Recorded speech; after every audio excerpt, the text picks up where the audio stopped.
નમસ્કાર વિદ્યાર્થી મિત્રો, મારી યુટ્યુબ ચેનલ સંજય પટેલમાં આપ સૌનું હાર્દિક સ્વાગત છે। મિત્રો, આજના વિડીયોની અંદર આપણે ધોરણ 11 વિષય છે હિન્દી, જેનો પાઠ 18મો, જેનું નામ છે પહેલી ચૂક। આ પાઠના સ્વાધ્યાયના પ્રશ્નો અને તેના જવાબો વિશે શીખવાના છીએ। વિદ્યાર્થી મિત્રો, જો તમે મારી ચેનલમાં નવા હોય તો મારી ચેનલને જરૂરથી સબસ્ક્રાઇબ કરો। વિડીયો સારો લાગે તો લાઇક કરો, શેર કરો અને બેલ નોટિફિકેશન ઓન કરો, જેથી મારા આગળના નવા વિડીયો પણ આપને મળતા રહે। તેમજ વિદ્યાર્થી મિત્રો, આ પાઠની પીડીએફ જોવા માટે પ્લે સ્ટોરમાં જઈ અમારી એપ્લિકેશન વિશ્વગુરુ STD થી 12 ગુજરાતી ડાઉનલોડ કરી તમારા મોબાઈલમાં ઇન્સ્ટોલ કરો, જેમાં આપને ધોરણ 11 તમામ વિષયની સ્વાધ્યાય સોલ્યુશનની પીડીએફ જોવા મળશે।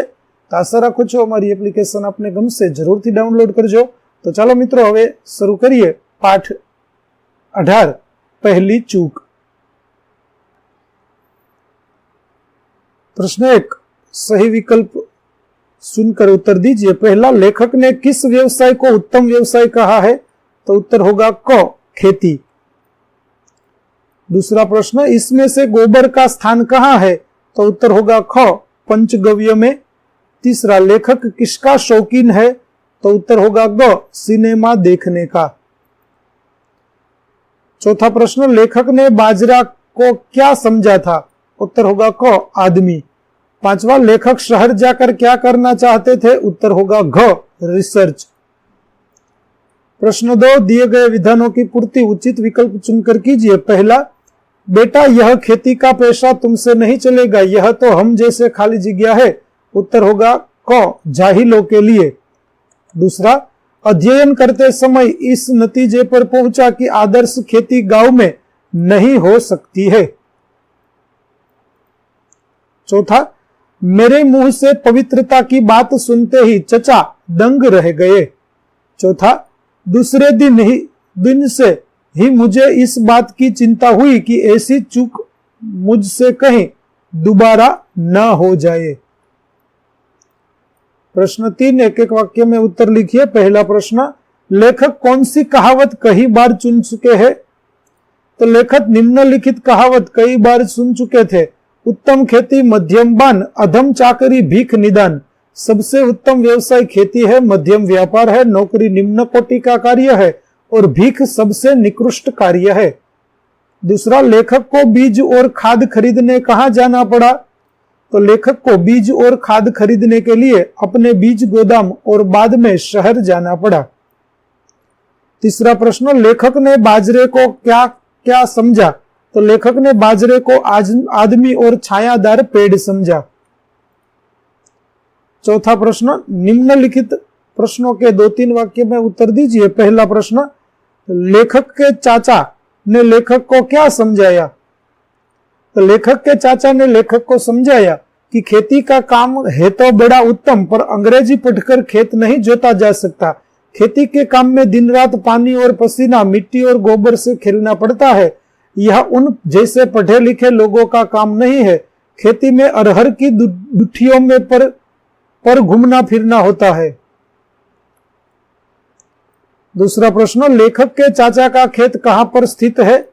उत्तर, लेखक के चाचा का खेत गांव के दक्षिण की ओर रसेमर की बाग के आगे से जाने वाले गलियारे से पश्चिम की ओर फूटने वाली राह से उत्तर की ओर जाने वाली मेड़ के पूर्व गन्ने के खेत के पास वाले बाजरे के खेतर के पास है। तीसरा प्रश्न, कुआं देखकर लेखक ने क्या किया? उत्तर, लेखक अपने चाचा द्वारा बताए गए मार्ग से अपने खेत पर जा रहे थे। रास्ते के पास उन्हें एक कुआं दिखाई दिया। उन्होंने फिल्मों में देखा था कि हीरोइन कुएं पर पानी भरती है और हीरो खेत की ओर जाते हुए उससे बातें करता है।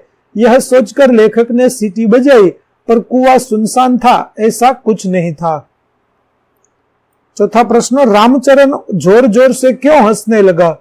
उत्तर, लेखक ने खेत की मेड़ पर रखे खड़े रामचरण से पूछा कि क्या उसका नाम बाजरा है? तो रामचरण को घबराहट हुई और उसने कहा, मेरा नाम तो रामचरण है। लेखक ने जब उससे फिर पूछा कि तो मुझे बताओ कि वह बाजरा कौन है, तो उसकी यह बात सुनकर रामचरण जोर से हंसने लगा। प्रश्न 5, सविस्तर उत्तर दीजिए। पहला प्रश्न, चाचा को खेती का महत्व बताने के लिए लेखक ने कौन कौन से उदाहरण दिए? तो लेखक के चाचा ने खेती को जाहिलों का पेशा बताया था। तब लेखक ने उनसे कहा कि यह जाहिलों का पेशा नहीं है, बड़े बड़े लोगों ने खेती की प्रशंसा की है। कार्लाइल ने इस पर लेख लिखे हैं। टॉल्स्टॉय को स्वयं किसान ही बन गए हैं। कवि वाल्टेयर खुद बागबानी करता था। ग्लेडस्टोन लकड़ी चीरता था। अपने देश में भी गौतम ऋषि गेहूं की खेती करते थे, इसलिए खेती को उत्तम व्यवसाय मानना चाहिए। इस प्रकार खेती का महत्व बताने के लिए लेखक ने खेती करने वाले कई महापुरुषों के उदाहरण दिए। दूसरा प्रश्न, सिनेमा द्वारा किस प्रकार की खेती की शिक्षा मिलती है? तो सिनेमा में बड़े बड़े हीरो खेत जोतते जोतते गाना गाते हैं। हीरोइन टोकरी में रोटी लेकर खेत पर आती है। हरी भरी फसल में दोनों आंख मिचौनी का खेल खेलते हैं। फसल काटते समय हीरोइन के साथ बहुत सी लड़कियां नाचती और गाती है। वे नाचती जाती है और फसल अपने आप कटती जाती है।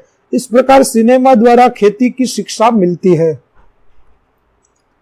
तीसरा प्रश्न, लेखक को देहात से क्यों निराशा हुई? उत्तर, चाचा के बताए अनुसार लेखक अपने खेत की ओर जा रहे थे। कुवार का महीना था। लेखक को सिनेमा जैसा वातावरण लग रहा था। आगे उन्होंने एक कुआं दिखाई दिया। उन्हें सिनेमा का वह दृश्य याद आया जिसमें हीरोइन कुएं पर पानी भरती है और खेत की ओर जाते हुए हीरो उससे बातें करता है। लेखक ने भी रुककर सीटी बजाई, पर कुआं सुनसान बना रहा। न वहां किसी के पायल जनके और न कोई घड़ा फूटा। खेतों में आंख मिचौनी का दृश्य भी दिखाई न दिया। हीरो के कोरस के गीत भी सुनाई नहीं दिए। लेखक को यह निरसता पसंद न आई, इसलिए उन्हें देहात से निराशा हुई। प्रश्न 4, लेखक को बार बार शहर क्यों जाना पड़ा? उत्तर, लेखक बीज और खाद खरीदने के लिए बीज गोदाम गया। वहां के कर्मचारी शहर गए हुए थे, इसलिए लेखक को भी शहर जाना पड़ा। लेखक को अपने खेतों में अच्छे हलों से जुताई करनी थी। अच्छे हल खरीदने के लिए वह शहर गया। लेखक को नहर में नया पाइप लगवाना था, इसके लिए नहर के बड़े इंजीनियर से मंजूरी लेने के लिए उन्हें शहर जाना पड़ा। कीटाणुनाशक दवाएं खरीदने के लिए भी लेखक शहर गया। लेखक को कृषि विभाग के एक कर्मचारी की शिकायत करनी थी, उसके लिए भी उन्हें शहर का चक्कर लगाना पड़ा। इस प्रकार खेती से जुड़ी समस्याओं के हल के लिए लेखक को बार बार शहर जाना पड़ा। प्रश्न 5, पहली चूक किससे हुई और कैसे? तो चाचा ने लेखक से कहा कि वे आदमी को पहचानने में कभी गलती नहीं करते, पर लेखक को पहचानने में उन्होंने गलती की। यह उनसे पहली चूक हुई। इस पर लेखक ने कहा, चूक आपसे नहीं मुझसे हुई। पहली चूक मुझसे तब हुई थी जब मैंने बाजरे को पहले आदमी समझा और बाद में उसे छायादार पेड़ समझता रहा। इस प्रकार पहली चूक करने का अपराध आपसे नहीं मुझसे हुआ है। इस प्रकार लेखक को पहचानने में चाचा ने पहली चूक की, तो लेखक से बाजरे को पहचानने में पहली चूक हुई। प्रश्न 6, विलोम शब्द लिखिए। पहला, प्रशंसा का निंदा, उन्नति का अवनति, सुनसान का आबाद और निराशा का आशा। दूसरा, प्रत्यय अलग करके मूल शब्द लिखिए जिसमें प्रभावित का इत प्रत्यय है, लड़कियां में इया प्रत्यय है, मित्रता में ता प्रत्यय है, वैज्ञानिक में इक प्रत्यय है, प्रसन्नता पूर्वक में प्रसन्नता प्रत्यय है। तो विद्यार्थी मित्रों, અહીં આપણું પાઠ 18 એક પહેલી ચૂક ના સ્વાધ્યાયના પ્રશ્નો અને તેના જવાબો પૂરા થાય છે। આગળના પાઠના સ્વાધ્યાયના પ્રશ્નો અને તેના જવાબો મેળવવા માટે મારી ચેનલને જરૂરથી સબસ્ક્રાઇબ કરો તેમજ પીડીએફ જોવા માટે પ્લે સ્ટોરમાં જઈ અમારી એપ્લિકેશન વિશ્વગુરુ સંજય પટેલ ડાઉનલોડ કરી તમારા મોબાઈલમાં ઇન્સ્ટોલ કરો, જેમાં આપને ધોરણ 11 તમામ વિષયના સ્વાધ્યાય સોલ્યુશનની પીડીએફ મળી રહેશે। તો આશા રાખું છું અમારી એપ્લિકેશન આપને ગમશે, જરૂરથી ડાઉનલોડ કરજો।